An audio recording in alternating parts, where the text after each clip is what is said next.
Capítulo 20 Conhecendo meu interior. Parece que nós constantemente invadimos um território emocional que não é nosso, apesar das boas intenções. Nos envolvemos mais com os assuntos dos outros do que com os nossos próprios. Invadir os assuntos alheios é obviamente errado. Muitas pessoas nos convidam para entrar nessas áreas, mas raramente paramos nos limites bíblicos do ministério. Atravessamos os limites quando levamos o peso emocional de seus problemas. Embora nossos conceitos de ministério ou de ajuda aos outros seja a norma aceita, frequentemente são contrários aos princípios bíblicos. Atravessamos as linhas sem muita preocupação com a violação emocional ou das escrituras. Criamos conflitos e invadimos a privacidade. Então nos perguntamos por que é que temos tanta dor e caos. A Bíblia diz: portanto, não vos inquieteis com o dia de amanhã, pois o amanhã trará os seus cuidados.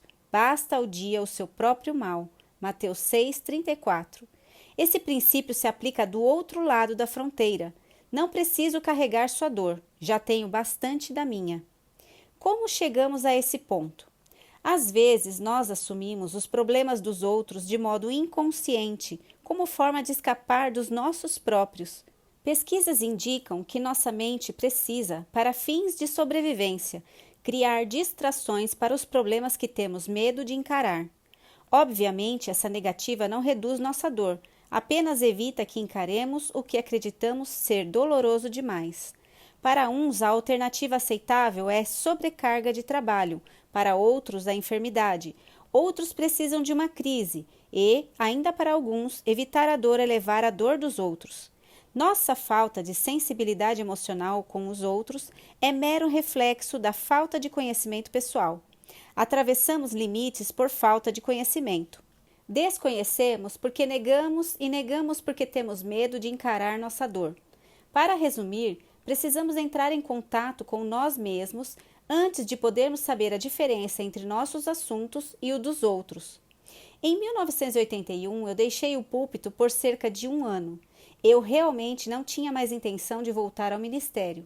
E, de fato, nunca teria voltado se não tivesse acontecido uma coisa.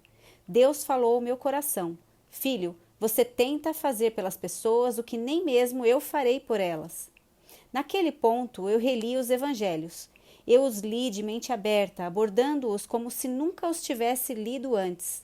Não considerava nada definitivo e presumi que nada sabia. Questionei tudo o que achava que sabia. O que descobri foi absolutamente transformador para a minha vida. Vi como Jesus se relacionava e interagia com as pessoas. Foi maravilhoso ver quantas oportunidades ele teve de atravessar a linha.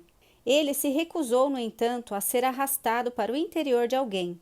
Ele nunca invadiu os limites de outra pessoa e nunca fez por elas o que deveriam fazer por si mesmas. Não seja tolo. Na história do filho pródigo, o pai é bastante abastado. Não obstante, o filho vai embora. A partir daí, ele começa um processo em que deve aprender a enfrentar as consequências de suas ações. O livro de Provérbios diz que o tolo é uma pessoa que não aceita a instrução. Veja Provérbios 15:5. Essa não é a palavra para insensato, como está em Mateus 5, que significa que é uma pessoa sem nenhum valor e dignidade, insensato. Dessa perspectiva, é uma pessoa que não aprenderá pela instrução. Ao contrário, ela escolheu aprender pelo meio mais difícil, pela experiência. A Bíblia fala que a vara é para as costas do insensato. Veja Provérbios 17:10 e Provérbios 29:19.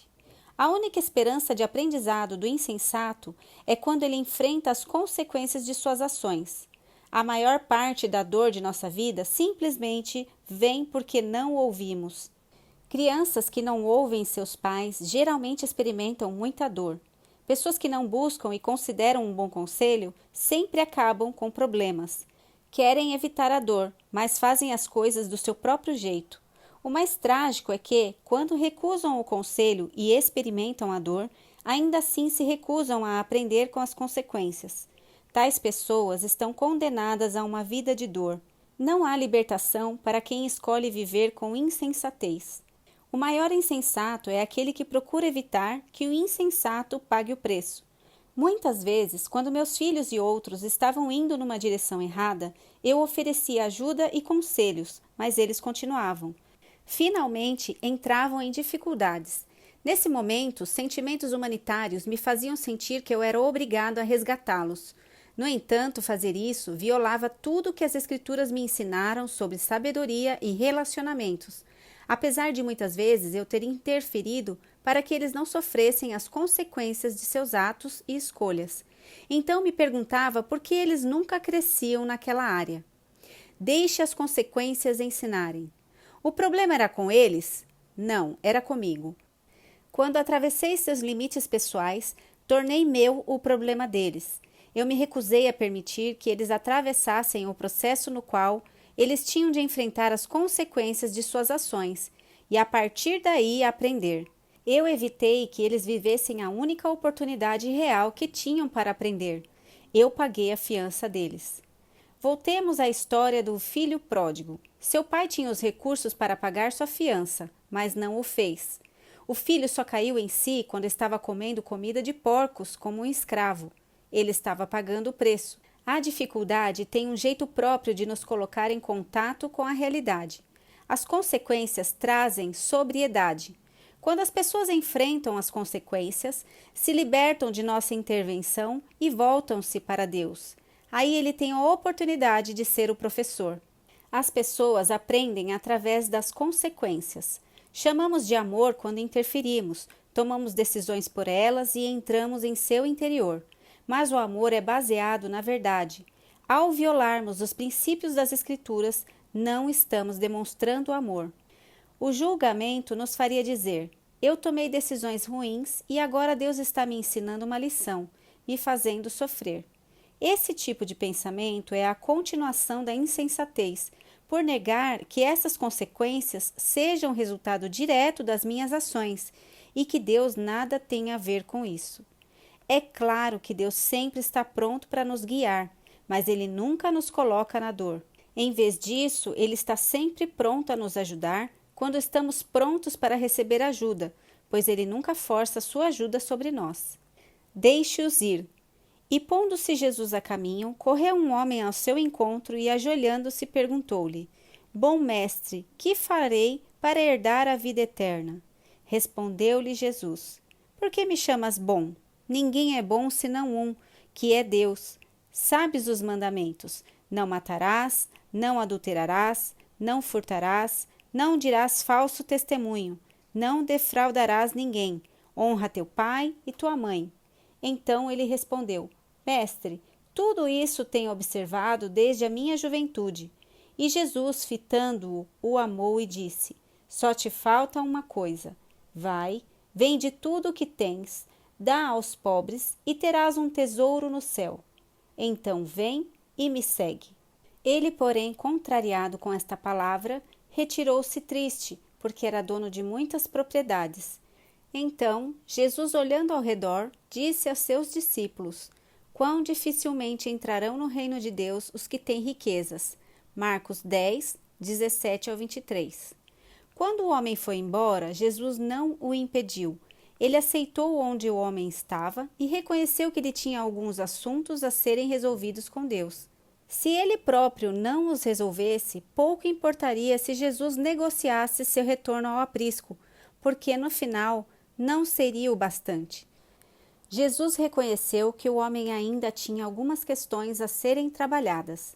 Se Jesus fosse atrás dele, então seriam questões de Jesus. Nós, por outro lado, corremos atrás das pessoas e negociamos com elas, para o nosso próprio benefício, não para o delas. Corremos atrás de pessoas e situações que não deveríamos e quando as coisas não saem da maneira como queríamos, dizemos: você está me fazendo infeliz ou você está me magoando. A verdade é que não estamos felizes porque cuidamos dos assuntos dos outros como se fossem nossos. Experimentamos a dor da insensatez porque atravessamos a fronteira que não deveríamos atravessar. Nunca podemos ministrar a pessoas que julgamos. No momento em que julgamos, pronunciamos uma sentença. A sentença pode ser de arrependimento ou de castigo, mas, boa ou ruim, estamos seguindo nosso próprio planejamento. Agora, a resposta deles tem que ver conosco, pois nós nos incluímos na equação. Queremos que hajam de acordo com o nosso julgamento. Se não o fazem, é uma violação contra nós. Devemos aprender a deixar as pessoas irem a Deus e lidarem com seus próprios assuntos em seu próprio tempo. Deus é muito mais eficiente ao lidar com as dificuldades das pessoas do que nós. Se dermos às pessoas amor e verdade e as deixarmos em paz, o Espírito Santo pode fazer mais por elas do que nossa pressão. O problema é que não estamos em contato com o nosso próprio coração ou com Deus em nosso coração. Estamos tão acostumados a viver em nossos julgamentos que já não sabemos onde devemos parar, a fim de que outra pessoa comece. Não sabemos a diferença entre os assuntos dos outros e os nossos. Saiba quem você é em Deus. Fiquei abismado enquanto reli os evangelhos e vi como Jesus se relacionava com as pessoas. Quando Jesus e sua mãe estavam em um casamento, ela comentou com ele que estavam sem vinho. Ele, com efeito, disse: Mulher, que eu tenho contigo? João 2, 1-4. Em outra ocasião, quando sua mãe e seus irmãos pensavam que ele estava louco, vieram para levá-lo para casa. Sua mãe está aí para vê-lo, as pessoas na multidão relataram. Quem é minha mãe e quem são meus irmãos? Mateus 12, 46-50. Em outro momento, alguém chegou até ele e tentou colocá-lo numa disputa sobre herança. Ele simplesmente disse: Quem me constituiu juiz ou repartidor entre vós? Lucas 12, 14. A princípio, essas respostas parecem frias, mas não são. Jesus simplesmente não permitia que as pessoas o atraíssem para seus assuntos. Não permitia que as pessoas trouxessem a ele assuntos que tinham que resolver em seu coração. Jesus sabia para onde ia. Ele sabia quem era. Sua identidade e autoestima estavam estabelecidas por causa de quem ele era em seu relacionamento com Deus. Portanto, as pessoas não poderiam atraí-lo para seus assuntos pessoais ou religiosos.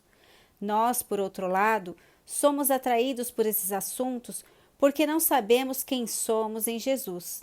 Não temos um sentido bíblico de autoestima, não confiamos no amor e na aceitação de Deus. Aí tentamos conseguir isso dos outros. Esse comportamento voltado à necessidade sempre faz com que nos metamos em assuntos alheios. Não queremos conflito e desejamos ser apreciados, e dessa forma somos atraídos às coisas que não são nossas. Ainda assim, elas viram conflitos. Nós nos comprometemos com coisas que realmente não queremos e aí ficamos frustrados com os outros, porque pensamos que estão nos usando e nos manipulando. É surpreendente o fato de podermos dizer não e ainda nos sentirmos bem com isso.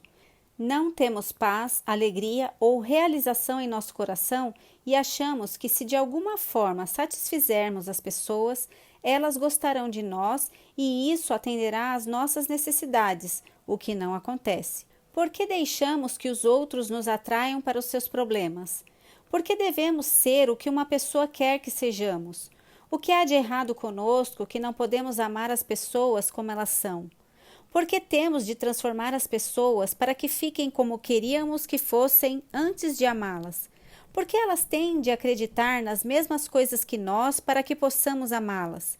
Por que temos de ser o que as pessoas querem que sejamos para sermos amados? Se seu sentimento de ser amado e aceito não está arraigado em seu relacionamento com Deus, você estará sujeito aos julgamentos dos outros.